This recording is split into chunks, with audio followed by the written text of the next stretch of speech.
kemungkinan penting ya, jadi kritis, kemudian kita tetap. Tuntutan masyarakat agar pemerintah pusat segera mengambil alih penanganan dampak kebakaran hutan dengan menaikkan status darurat di daerah menjadi bencana nasional akhirnya terjawab. Presiden Jokowi kini mempertimbangkan menaikkan level status menjadi bencana nasional. Hal tersebut disampaikan Menko Polhukam Ruhut Manjaitan usai rapat terbatas membahas penanggulangan kabut asap di kantor Presiden Jakarta.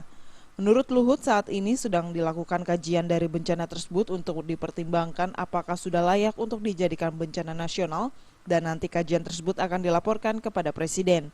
Meski belum ditetapkan sebagai bencana nasional, Luhut mengatakan operasi yang dilakukan pemerintah saat ini sebenarnya sudah pada level bencana nasional. Hal itu terlihat dari jumlah personel hingga armada yang diturunkan. Masalah kebakaran ini menyangkut lingkungan yang besar. Oleh karena itu, langkah-langkah yang kami ambil sebenarnya sampai sudah pada tahapan seperti bencana nasional atau darurat nasional.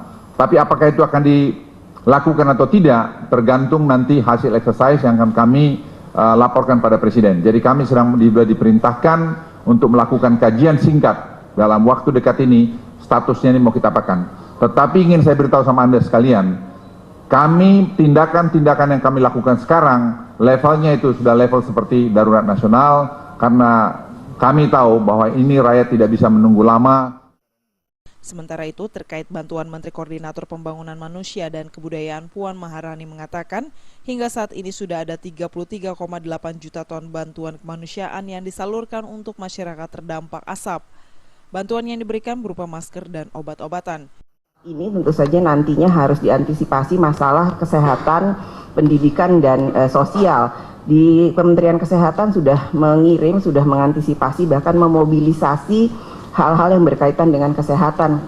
Kami sudah mengirimkan 33,8 ton hal-hal yang berkaitan dengan obat, masker, dan lain-lain untuk bisa kemudian mengantisipasi dampak kesehatan. Dari Jakarta, Rifan Alfidian melaporkan.